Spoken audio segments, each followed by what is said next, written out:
ಎಲ್ಲರಿಗೂ ಲೈವ್ ಮೀಡಿಯಾದ ಹೊಸ ವಿಡಿಯೋಗೆ ಸ್ವಾಗತ. ಇಂದಿನ ವಿಡಿಯೋದಲ್ಲಿ ನಾವು ಹೇಳುವ ವಿಷಯವೇನೆಂದರೆ, ನೀವು ಥಂಬ್ನೇಲ್ನಲ್ಲಿ ಕಂಡಂತೆಯೇ ನಮ್ಮ ಪ್ರೀತಿಯ ಸಹೋದರ ಅರ್ಜುನ್ ರವರ ಪಾರ್ಥಿವ ಶರೀರವನ್ನು ನೇರವಾಗಿ ಅವರ ಮನೆಗೆ ಸ್ಥಳಾಂತರಿಸಲಾಗುತ್ತಿದೆ.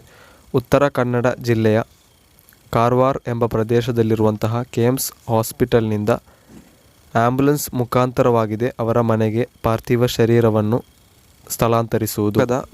ಆಂಬ್ಯುಲೆನ್ಸ್ ಮೂಲಕವಾಗಿದೆ ಅವರ ಪಾರ್ಥಿವ ಶರೀರವನ್ನು ಸ್ಥಳಾಂತರಿಸಲಾಗುತ್ತಿರುವುದು.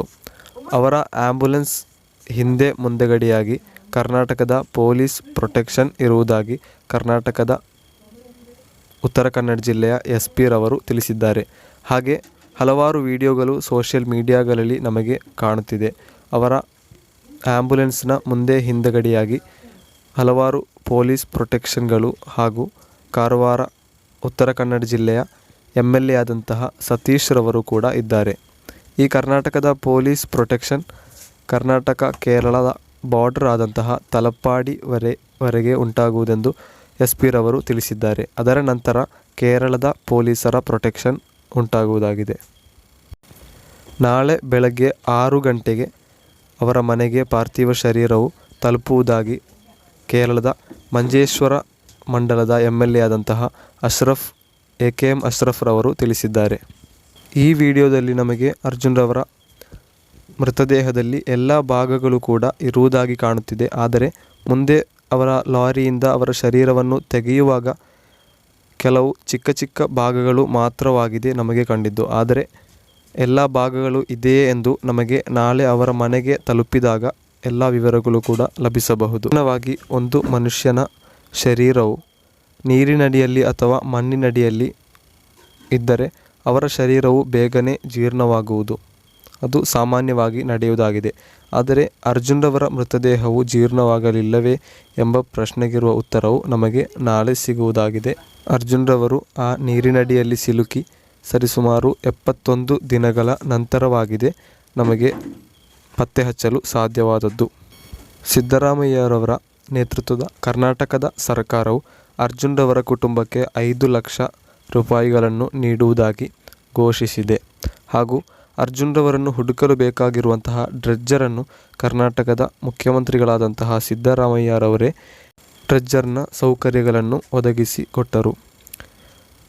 50 ಲಕ್ಷದಷ್ಟು ಖರ್ಚಿರುವಂತಹ ಡ್ರೆಜ್ಜರನ್ನು ಕೇರಳದ ಮಂಜೇಶ್ವರ ಮಂಡಲದ MLA ಆದಂತಹ AKM ಅಶ್ರಫ್ ರವರು ಹಾಗೂ ಮತ್ತೊಂದು MLA ರವರು ನೇರವಾಗಿ ಬೆಂಗಳೂರಿಗೆ ಹೋಗಿ ಸಿದ್ದರಾಮಯ್ಯರವರ ಕಚೇರಿಯಲ್ಲಿ ಹೋಗಿ ತಿಳಿಸಿದಾಗ ಸಿದ್ದರಾಮಯ್ಯರವರು ಉತ್ತರ ಕನ್ನಡ ಜಿಲ್ಲೆಯ ಆಡಳಿತ ಪಕ್ಷದವರಲ್ಲಿ ನೇರವಾಗಿ ಕಾಲ್ ಮಾಡಿಕೊಂಡು ಈ ಸೌಕರ್ಯಗಳನ್ನು ಬೇಗನೆ ಒದಗಿಸಿ ಎಂದು 10 ನಿಮಿಷದಲ್ಲಿ ಆ ಸೌಕರ್ಯಗಳನ್ನು ಒದಗಿಸಿಕೊಟ್ಟರು ಎಂದು ನಮಗೆ ತಿಳಿಯಲು ಸಾಧ್ಯವಾಯಿತು. ಹೀಗೆ ಹಲವಾರು ರೀತಿಯ ಸಹಕಾರಗಳು ಕರ್ನಾಟಕದ ಭಾಗದಿಂದ ಉಂಟಾಗಿದೆ. ಹಾಗೆ ಎಲ್ಲರೂ ಕೂಡ ಮೊದಲು ಕರ್ನಾಟಕದ ಆಡಳಿತವನ್ನು, ಕರ್ನಾಟಕ ಸರ್ಕಾರವನ್ನು ಟ್ರೋಲ್ ಮಾಡಿಕೊಂಡಿದ್ದರು, ಬೈದುಕೊಂಡಿದ್ದರು. ಯಾಕಂದರೆ ಕರ್ನಾಟಕದ ಪೊಲೀಸರು ಮೊದಲ ದಿನಗಳಲ್ಲಿ ನಿರ್ಲಕ್ಷ್ಯಗಳನ್ನು ಮಾಡಿಕೊಂಡಿದ್ದರು, ಇವರನ್ನು ಹುಡುಕಲು ಮನಸ್ಸು ಮಾಡಲಿಲ್ಲ ಎಂಬ ವಿಷಯಗಳು ನಮಗೆ ತಿಳಿಯಲು ಸಾಧ್ಯವಾಗಿದೆ. ಆದರೆ ಅದರ ನಂತರ ಎಲ್ಲ ರೀತಿಯಲ್ಲೂ ಕೂಡ ಕರ್ನಾಟಕ ಸರ್ಕಾರವು ಅವರಿಗೆ ಬೇಕಾದಂತಹ ಸೌಕರ್ಯಗಳನ್ನು ಒದಗಿಸಿಕೊಟ್ಟಿದೆ. ಹಾಗೂ ಕರ್ನಾಟಕದ ಉತ್ತರ ಕನ್ನಡ ಜಿಲ್ಲೆಯ ಕಾರವಾರ ಎಂಬ ಪ್ರದೇಶದ MLA ಆದಂತಹ ಸತೀಶ್ ರವರು ಈ ಎಲ್ಲ ಕಾರ್ಯಾಚರಣೆಗೆ ಬೇಕಾಗಿ ನೇತೃತ್ವವನ್ನು ನೀಡಿದ್ದಾಗಿ ನಮಗೆ ಎಲ್ಲ ವಿಡಿಯೋಗಳಲ್ಲೂ ಮತ್ತಿತರ ವಿಷಯಗಳು ನಮಗೆ ಕಾಣಲು ಸಾಧ್ಯವಾಗಿದೆ. ಈ ಕಾಣುತ್ತಿರುವವರಾಗಿದ್ದಾರೆ ಸತೀಶ್ ಎಂಬವರು. ಹಾಗೂ ಕರ್ನಾಟಕದ ಮಲ್ಪೆ ಎಂಬ ಪ್ರದೇಶದಲ್ಲಿರುವಂತಹ ಈಶ್ವರ್ ಮಲ್ಪೆ ರವರು ಕೂಡ ಫ್ರೀಯಾಗಿ ಯಾವುದೇ ವೇತನಗಳನ್ನು ಪಡೆಯದೆ ಅವರಿಗೆ ಬೇಕಾಗಿ ಡೈವರ್, ಕರ್ನಾಟಕದ ಅತ್ಯುತ್ತಮ ಡೈವರ್ ಆದಂತಹ ಅವರು ನೀರಿನಡಿಯಲ್ಲಿ 2 ತಿಂಗಳುಗಳ ಕಾಲ ಅವರಿಗೆ ಬೇಕಾಗಿ ಪರಿಶೋಧನೆಯನ್ನು, ಕಾರ್ಯಾಚರಣೆಯನ್ನು ಮಾಡಿದ್ದರು. ಈ ಅರ್ಜುನ್ ರವರನ್ನು ಸಿಕ್ಕಿದ 2 ವಾರಗಳ ಮುಂಚೆಯಾಗಿತ್ತು ಅವರು ಊರಿಗೆ ಮರಳಿದ್ದು. ಕೆಲವು ಸಮಸ್ಯೆಗಳು ಉಂಟಾದ್ದರಿಂದಲಾಗಿದೆ ಅವರಿಗೆ ಊರಿಗೆ ಹೋಗಲು ಬೇಕಾಗಿ ಬಂದದ್ದು. ಹಾಗೆ ಮನಾಫ್ ಎಂಬ ಒಬ್ಬರು ಕೂಡ ಇವರಿಗೆ ಬೇಕಾಗಿ ಅತ್ಯಧಿಕ ತ್ಯಾಗಗಳನ್ನು ಸಹಿಸಿದ್ದಾರೆ. ಅರ್ಜುನ್ ರವರ ಲಾರಿಯ ಒಳಗಡೆಯಿಂದ ಹಲವಾರು ವಸ್ತುಗಳು, ಅವರ ದೈನಂದಿನ ಉಪಯೋಗ ವಸ್ತುಗಳು ಸಿಕ್ಕಿದೆ ಎಂದು ಹೇಳಿದರೆ ಎಲ್ಲರೂ ಕೂಡ ದೂರ ಯಾತ್ರೆಗಳು ಹೋಗುವಾಗ ತೆಗೆದುಕೊಂಡು ಹೋಗುವಂತಹ ಪಾತ್ರೆಗಳು, ಕುಕ್ಕರ್ ಹಾಗೂ ಫೈಲ್ಗಳು, ಲೈಸೆನ್ಸ್, ತನ್ನ ಮಗುವಿನ ಆಟಿಕೆ, 2 ಮೊಬೈಲ್ ಫೋನ್ ಇಂತಹ ಹಲವಾರು ವಸ್ತುಗಳು ಅದರಿಂದ ಲಭಿಸಿದೆ.